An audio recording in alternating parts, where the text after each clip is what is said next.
नमस्कार दोस्तों, स्वागत है आपका हमारे YouTube channel dreamland stories Hindi में। मैं एक बार फिर हाजिर हुआ हूँ आप सबको जीवन की एक अनमोल सीख देने वाली बहुत ही प्यारी कहानी के साथ। चलिए शुरू करते हैं हमारी आज की ये कहानी। एक बार की बात है, एक राजमहल में कई दासियाँ काम करती थीं। उनमें से एक दासी के बेटे को एक हीरा राजमहल में गिरा हुआ मिला। वह बच्चा दूसरी दासी के पास गया और वो हीरा दिखाते हुए पूछा, यह क्या है? दासी तुरंत समझ गई कि यह दिखने में तो हीरे जैसा ही है, शायद महारानी के गहनों में से गिर गया होगा।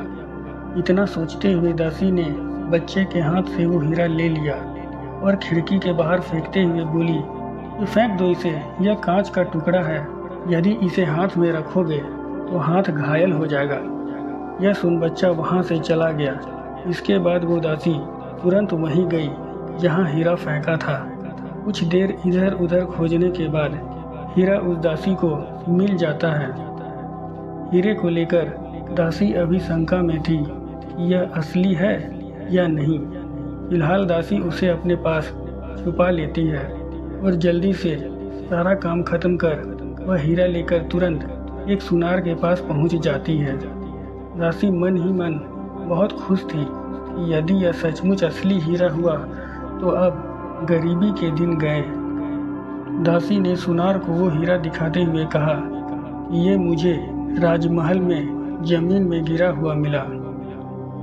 इधर सुनार हीरा देखते हुए मन ही मन सोचने लगा कि यह दासी जानने आई है यह असली है या नकली। इतना सोच सुनार ने भी वो हीरा खिड़की से बाहर फेंकते हुए कहा, क्या पागल हो गई है? क्या हीरा तुम्हें ऐसे जमीन में पड़ा मिलेगा? यह तो कांच का बना हुआ है जो बिल्कुल हीरे जैसा ही दिखता है। ऐसे मेरे पास बहुत सारे पड़े हैं। इतना सुन दासी उदास होकर वहाँ से चली जाती है। दासी के जाते ही वो सुनार वो हीरा उठाकर उसे बेचने के लिए तुरंत एक जौहरी के पास पहुँच जाता है। इधर जौहरी जब उस राजसी हीरे के चमक देखता है तो उसके आंखों में चमक आ जाती है। उसके मन में लालच आ जाता है क्योंकि वो हीरा बहुत ही कीमती था। अब जौहरी ने भी वही किया। उस हीरे को खिड़की से बाहर फेंकते हुए कहा कि भला एक जौहरी से बेहतर हीरे को कौन परख सकता है? यह हीरा नहीं है, यह सिर्फ कांच का एक टुकड़ा है जिसे किसी हुनरमंद ने इसे तराश कर हूबहू हीरे जैसा दिखने वाला बना दिया है। इतना कहते हुए जैसे ही वो हीरा उस जौहरी ने खिड़की से बाहर फेंका तो इस बार हीरा टुकड़े टुकड़े होकर बिखर गया। एक राजगीर चुपके से शुरू से ही यह तमाशा देख रहा था। वो उस टूटे हुए हीरे के पास गया और बोला कि पहले तुम्हें दासी ने फेंका, फिर सुनार ने, तब तो तुम नहीं टूटे, फिर इस बार क्यों टूट गए? हीरे ने जवाब दिया कि दासी और सुनार तो मेरी इस असलियत से अनजान थे। उन्हें सच्चे हीरे की परख नहीं थी, लेकिन इस जौहरी को एक सच्चे हीरे की परख थी। मुझे उस पर विश्वास था और फिर भी उसने मुझे फेंक दिया। यह दुख मुझसे बर्दाश्त नहीं हुआ और मैं टूट गया। तो दोस्तों, जीवन में भी कई बार ऐसा ही होता है कि अपने लोग ही खुद के स्वार्थ के लिए धोखा दे देते हैं। विश्वास सबसे कीमती होता है क्योंकि विश्वास कमाने में बहुत समय लगता है। जब विश्वास टूटता है तो सच में बहुत दुख होता है और इंसान अंदर से टूट जाता है। तो जीवन में कभी किसी का विश्वास ना तोड़ें।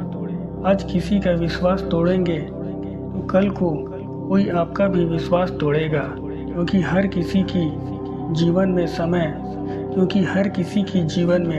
समय खुद को एक बार जरूर दोहराता है। एक इंसान ने एक महात्मा से पूछा कि ऐसी कौन सी चीज़ है जिसे पढ़ने में या बोलने में 1 सेकंड लगते हैं, सोचने में 1 मिनट और समझने में 1 दिन, लेकिन उसे साबित करने में शायद पूरी जिंदगी भी कम पड़ जाती है। महात्मा जी बहुत ज्ञानी थे, तो उन्होंने तुरंत जवाब दिया, विश्वास। विश्वास ही एक ऐसी चीज़ है जिसे हम अक्सर एक दूसरे पर बहुत सोच समझ कर करते हैं। सामने वाले पर विश्वास किया जाए या नहीं, इस पर विचार करने में समय लग जाता है, और यह भी सही है कि इसे साबित करने में कभी कभी पूरी जीवन भी कम पड़ जाती है। तो दोस्तों, आपको यह कहानी कैसी लगी हमें नीचे कमेंट करके ज़रूर बताएं। दोस्तों, यदि यह कहानी अच्छी लगी हो तो लाइक और सब्सक्राइब ज़रूर करें। तो उम्मीद करता हूँ आपको ये बातें ज़रूर समझ आई होगी और कुछ नया सीखा होगा। धन्यवाद।